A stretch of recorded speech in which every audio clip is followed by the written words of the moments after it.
नमस्कार दर्शक बंधु पाणीपाग अपडेट रे आपनको स्वागत। दर्शक बंधु वर्तमान स्थिति रे राज्य रे जो भलिया भाव स्थिति देखा मिलुची बात्या को नहीं कि काल बैशाख को नहीं कि आपण सुनिले सामान्य आश्चर्य हो जिवे काहे ना वर्तमान गोटे ट्विस्ट आसीची जेमिति कहानी रे मोड़ आसला भली पाणीपाग रे मध्य आसीगला बड़ ट्विस्ट। तो कौन रही से बड़ मोड़ बा ट्विस्ट एवं केउ जिले रहिबो वर्षा बात्या को नहीं कि कौन रही बड़ खबर आसतु आज भिडियो आलोचना करवा। दर्शक बंधु आज भिडियो आरंभ कर पूर्व आपण केउ जिले देखुंत चैनल बॉक्स रे बा चैनल कमेंट बॉक्स रे लिखंतु जय जगन्नाथ। आपण जिलार नाम जमारू भूलतु नहीं लिखा। दर्शक बंधु वर्तमान समय बंगोपसागर लघुचाप सृष्टि होगा लगी जहाँकि पूर्व रही पूर्वर किंतु वर्तमान समय काल बैशाखी देखा मिल पारे ओडिशार केतक अंचल आप देखिपे ओडिशार यही सब जिला को वर्तमान येलो अलर्ट जारी करछि आंचलिक पाणीपाग केन्द्र खास करके मालकानगिरी कोरापुट नवरंगपुर रायगड़ा गंजाम गजपति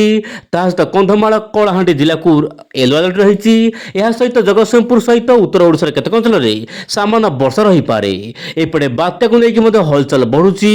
किए कहूँ बात्या सृष्टि हेब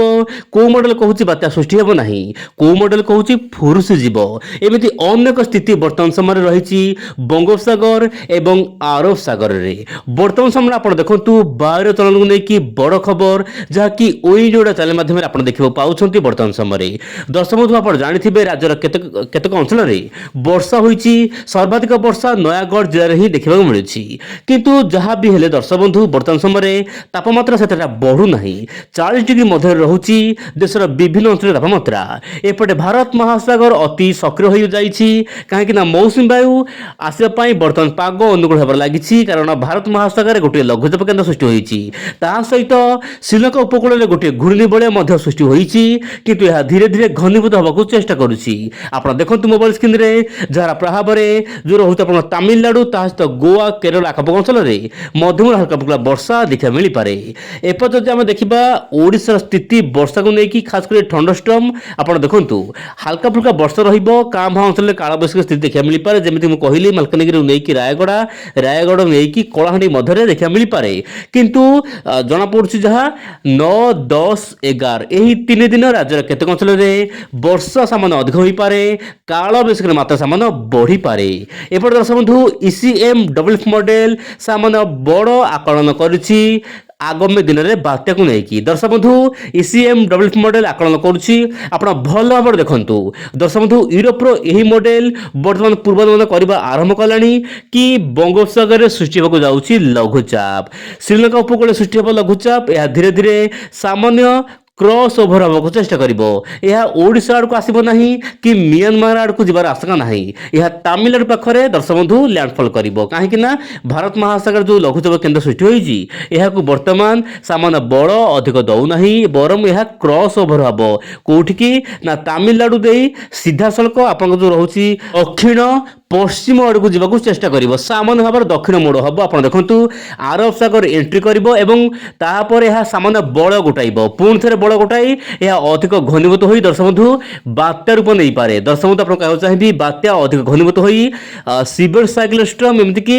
एक्सट्रीमली सिवियर साइक्लोन स्टॉर्म रूप नहीं पारे पवन बेग 150 ରୁ 170 रही जहाँ ECM डब्ल्यूएफ मॉडल आकलन करुच्ची। दर्शक बंधु आप मोबाइल देखिपे भारतर दर्शक बंधु अति निकट अंचल हो माने लैंडफॉल करुच्ची भारत ही पवन बेग बहुत अधिक हम कौटी ना दर्शक बंधु गोवा आखपाख अंचल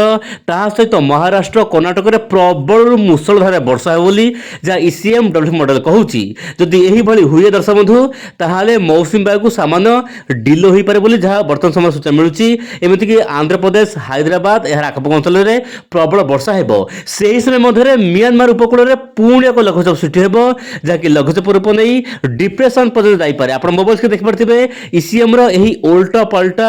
अपडेट रही वर्तमान समय मुस्किल हो जाऊँगी पूर्वानुमान करवा वर्तमान समय किंतु वर्तमान कहवा बड़ मुस्किल है को मॉडल कौन रखिब स्थिति।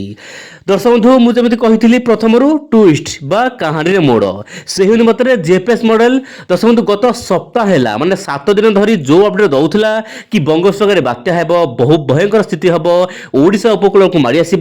बर्तमान ताहा कौन भी किसी स्थान में हबार आशंका ना आप देखो मोबाइल स्क्रीन में यही अपडेट सद्यतम बुलेटिन अनुसार जेपीएस आमेरिकार यही मॉडल बर्तमान अपडेट दौर बंगोपसागर लघुचाप हेब ना दर्शक बंधु आप देखो जेपीएस मॉडल यही उल्टा पाल्टा अपडेट बर्तमान समय लघुचाप हेब ना कौन लघुचाप हेब ना आगामी 4-5 दिन किंतु जहाँ जना पड़ी 15 रु नहीं 18 मे मध्य म्यांमार उपकूल में लघुचाप हेब एवं यह केवल म्यांमार ही प्रबल वर्षा हेब बांग्लादेश में प्रभाव पड़ पारे आप मोबाइल देखु किंतु पूर्व जो अपडेट दौला प्रबल वर्षा रहीशा को विपद आंध्र को विपद किंतु वर्तमान आम कहीपर जेपीएस मॉडल अपडेट को परिवर्तन कर सारी एवं एबे बात्या आकलन करूना जीएफएस मॉडल जहाँकि पूर्वर आकलन करुला दर्शक आप भावतु पूर्वानुमान साइंस केते बदलुची से प्रतिदिन आप चैनल सहित जड़ित हो रुहतु चैनल को सब्सक्राइब करूँ कहीं दर्शक बंधु जेहेतु प्रतिदिन बदलुची पाणीपागर मिजाज केते बात्या होती केते कहते बात्या हम ना से यूरोप जीएफएस मॉडल माने अमेरिका यूरोप मध्य पाणीपागर यही टक्कर केते आगामी दिन बदलुची देखिबार कथा आज एति नमस्कार जय जगन्नाथ दर्शक बंधु।